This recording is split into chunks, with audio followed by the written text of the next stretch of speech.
फिर से एक बार हो नीतीश कुमार ज बिहारना मुख्यमंत्री बनवाना छे। बिहारना सहप्रभारी सीआर पाटीले आ मोटું નિવેદન આપ્યું છે ને તમામે તમામ અટકળો પરથી પડદો ઉઠી ગયો છે। આપણી સાથે સહયોગી ન્યૂઝરૂમ થી નિધિ જોડાયેલા છે। નિધિ, બિહાર માટે આજનો દિવસ ખૂબ જ મહત્વનો અને સ્પષ્ટ બહુમતીની સાથે એનડીએની સરકાર બનવા જઈ રહી છે।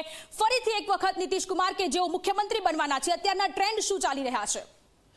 बिल्कुल ट्रेंड तो जो ट्रेंड सेटर बनी રહ્યું છે। અહીંયા એનડીએ ફરી એકવાર નીતિશ કુમારની સરકાર બનતી બની દેખાઈ રહી છે। બિહારની જનતાના મુખ્ય એક જ વાત છે કે બિહારમાં બહાર ફરી એકવાર એનડીએની સરકાર, એટલે તમે સમજો કેવી રીતે ખોબલે ને ખોબલે મત બિહારમાં આપ્યા છે। એક ઐતિહાસિક આ ચૂંટણી અને એના રિઝલ્ટ, એના પરિણામ ચોક્કસથી કહી શકાય, કેમ કે જે રીતે આંકલન લગાવવામાં આવ્યું હતું, જે રીતે વોટિંગ પર્સન્ટેજ પણ વધ્યા હતા, જે રીતે રેકોર્ડ બ્રેક મતદાનની વચ્ચે મહિલાઓ યુવાઓ બહાર આવ્યા, જે રીતે દાવાઓ કરવામાં આવી રહ્યા હતા, અહીંયા એ બધા જે સસ્પેન્સ હતા એ સસ્પેન્સ પરથી પડદો ઉઠી રહ્યો છે। સીધા આપણે આંકડા બતાવીશું સમય બગાડ્યા વગર। આપ જુઓ, ઇલેક્શન કમિશનની જે સાઇટ છે ત્યાં આગળ આંકડા શું રહ્યા છે હું તમને બતાવી દઉં।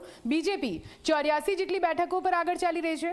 આપ જુઓ, 84 જેટલી બેઠકો પર બીજેપી આગળ ચાલી રહી છે। જેડીયુ 76 જેટલી બેઠકો પર, આરજેડી 34 જેટલી બેઠકો પર, એલજેપી આ જે વિલાસ પાસવાનની છે તે 22 બેઠકો પર, સીપીઆઈ એમએલ 7, આઈએનસી એટલે કે કોંગ્રેસ માત્ર 5, હમ એટલે 5 ઉપર। આપ જુઓ, અહીંયા સૌથી મોટી વાત આ આંકડામાં શું છે, જેડીયુ જે અત્યાર સુધી સૌથી મોટી પાર્ટી બનીને ઉભરી રહી હતી તે અત્યારે સૌથી મોટી પાર્ટી નહીં, સૌથી મોટી પાર્ટી બની છે બીજેપી। જી હા, આ બીજેપી સૌથી મોટી પાર્ટી બિહારમાં બનીને ઉભરી રહી છે અને આ લગભગ કહી શકાય કે આ પ્રકારનો સિનારીઓ પહેલી વખત સામે આવ્યો છે। કેમ કે તમે જો આપણે 2020ની વાત કરીએ તો 2020માં બીજેપીને 74 જેટલી બેઠકો મળી હતી, 2015માં 53 જેટલી બેઠકો મળી હતી, એટલે 53 થી 74 પર 2020માં પહોંચ્યા અને 74 થી હવે 84માં આગળ ચાલી રહ્યા છે। એટલે આ આંકડો ખરેખર ભારતીય જનતા પાર્ટી માટે ખૂબ જ સારું કહી શકાય, ખૂબ જ પોઝિટિવ, સકારાત્મક તેમનું જે પરફોર્મન્સ છે તેને લઈને અહીંયા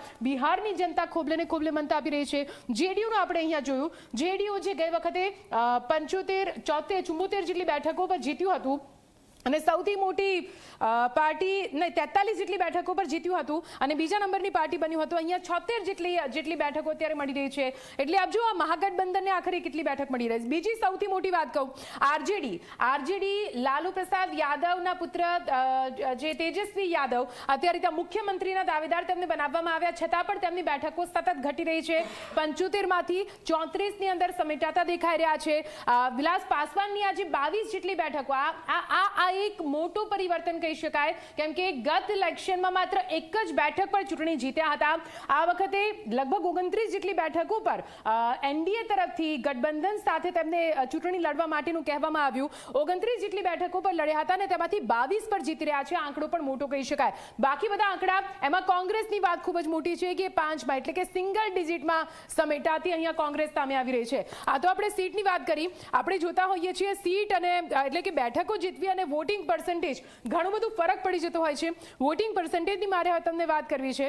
જો આખી ઇલેક્શન કમિશનની જે સાઇટ છે અહીંયા વોટિંગ પર્સન્ટેજ તમે જોઈ શકો છો। આ વોટિંગ પર્સન્ટેજમાં બીજેપી આ જે ઓરેન્જ કલર છે તે બીજેપીનો છે। તમે જુઓ બીજેપીનું વોટિંગ પર્સન્ટેજ, હું આંકડો પછી કહું છું પણ તમે આ ચક્કર ઉપરથી એક અંદાજો લગાવી શકો છો કે વોટિંગ પર્સન્ટેજ બીજેપી અને જેડીયુને કેટલું મળ્યું છે। આ જેડીયુ ગ્રીન કલર જે છે તે જેડીયુ છે, એ સિવાય આ એલજેપી છે, એલજેપીનું એટલે તમે જુઓ સપાટો એક રીતે એનડીએ ગઠબંધન મોટા પ્રમાણમાં વોટ શેર મેળવતું હોય તેવું સ્પષ્ટપણે લાગી રહ્યું છે। ગત વર્ષની વાત કરવામાં આવે તો એનડીએ ગઠબંધન જે 37.26% જેટલું વોટ શેર તમામ એનડીએ ગઠબંધનમાં જેટલી પાર્ટીઓ હતી તે ભેગી થઈને 37% જેટલો વોટ શેર મેળવી શકી હતી, પરંતુ આ વખતે તેમાં મોટો ફેર જોવા મળી રહ્યો છે। આંકડો કેટલો થાય છે છેલ્લા જ્યારે સામે આવશે ત્યારે ખબર પડશે, પણ અત્યારે હાલ જે વોટ શેર છે તે અત્યારે આ પ્રમાણે સામે આવી રહ્યો છે, જેમાં કોંગ્રેસ નથી દેખાતું, જેમાં આરજેડી નથી દેખાતું। એટલે આ પ્રકારની પરિસ્થિતિ છે। હવે હું તમને અહીંયા વોટ શેર, હું મારા કેમેરામેનને કહીશ કે અહીંયા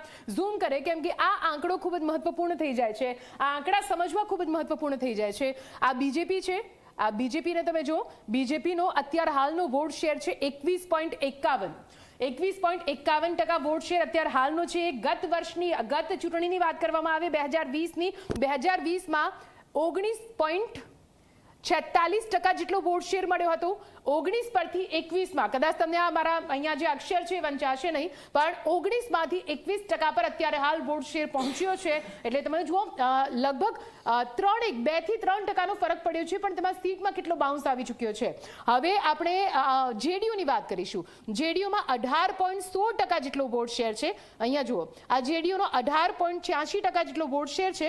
ગઈ વખતે તેમને મળ્યા હતા 15.39% વોટ શેર.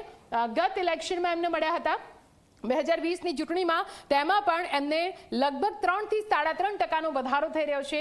અને સીટ્સમાં કેટલો ફાયદો થઈ રહ્યો છે એ જુઓ. આરજેડીનું જોવું ખૂબ જ જરૂરી બની જાય છે, કેમ કે આરજેડીનો વોટ શેર જે હતો અને તે બાદ વોટ શેર જે ટ્રાન્સફર થયો છે કેટલો ઘટ્યો છે અને કેમ આટલું મોટું નુકસાન થઈ રહ્યું છે. આરજેડી આપણે જોઈ લઈએ. અહીંયા જુઓ, આરજેડી 23.8%, 23.08% આ આરજેડીનો વોટ શેર છે. 23% જેટલો વોટ શેર એમને મળ્યો છે. એટલે જુઓ, બીજેપી તેમજ જેડીયુ કરતા પણ વોટ શેર ઓછો છે, છતાં પણ સીટમાં ડિફરન્સ કેટલો બધો છે. એટલે પબ્લિક ચોક્કસથી જ આરજેડીની સાથે છે, પણ એ જે વોટ્સ હતા તે એક રીતે બેઠકમાં તમને ફાયદો નથી કરાવી શક્યા. ગત ચૂંટણીમાં 23% જેટલો એમનો વોટ શેર હતો, 23.11%. 2020માં, 2020માંથી 2025માં આપણે વોટ શેરમાં કઈ વધારે ડિફરન્સ નથી, પોઈન્ટ્સમાં ડિફરન્સ. એટલા ડિફરન્સમાં તમને સીટમાં કેટલો બધો ફરક પડી રહ્યો છે તે તમારે સમજવું પડશે કે કઈ બેઠક પર આખરે કેટલું નુકસાન ગયું છે. વોટ શેર તેમનો એટલો ને એટલો છે, છતાં પણ આટલી બધી બેઠકો તેમના હાથમાંથી જઈ રહી છે. કોંગ્રેસની વાત કરવી ખૂબ જ જરૂરી બની જાય છે, કેમ કે કોંગ્રેસ એક રીતે રાષ્ટ્રીય પાર્ટી છે અને એટલા માટે જ કોંગ્રેસનો 8.16% વોટ શેર અત્યારે હાલનો 2025નો બતાવી રહ્યા છે. 9.48 જેટલો 2020ની ચૂંટણીમાં તેમનો વોટ શેર હતો, પણ આ વોટ શેર લગભગ 1% જેટલો ઘટ્યો છે. પણ તેમને બેઠકોમાં ખૂબ જ વધારે લોસ થઈ રહ્યો છે, કેમ કે કોંગ્રેસને 19 જેટલી બેઠકો 2020માં મળી હતી, 2015માં તેમને 27 જેટલી બેઠકો મળી હતી, અને સતત એ જે ઘટવાનો જે એક સિરસ્તો હતો તે આ વખતે સિલસિલો આ વખત પણ દેખાઈ રહ્યો છે. અને હવે સિંગલ ડિજિટમાં સમાતી કોંગ્રેસ પાર્ટી દેખાઈ રહી છે. એટલે તમે વોટ શેરને જ્યારે આપણે સમજવા જઈએ છીએ તો વોટ શેરમાં આ સૌથી મોટી વાત અત્યારે હાલ સામે આવતી ચોક્કસથી લાગી રહી છે.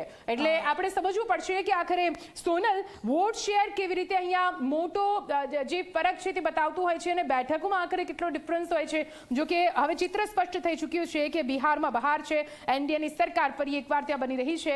બિહારની જનતાએ ખોબલે ને ખોબલે વિશ્વાસ મૂકતા અહીં મત આપ્યા છે, પ્રેમ વરસાવ્યો છે, અને 5 વર્ષ માટે નીતિશ કુમાર મુખ્યમંત્રી ફાઇનલ છે. જી નિધિ, આભાર તમામ વિગતો માટે. તો બિહારમાં નીતિશ કુમાર કે જેઓ ફરી એક વખત મુખ્યમંત્રી બનવા જઈ રહ્યા છે, 10મી વખત સતત તેઓ મુખ્યમંત્રી બનવાના છે. બિહારમાં 243 બેઠકોમાંથી એનડીએને 189 થી 190 જેટલી બેઠકો મળી રહી છે. સ્પષ્ટ રીતે બહુમતી એનડીએમાં જોવા મળી રહી છે. આરજેડી કે જે 50 બેઠકો પર અત્યારે છે, મહાગઠબંધન આરજેડીની સાથે કે જે 50 બેઠકોમાં સમેટાઈ ગયું છે.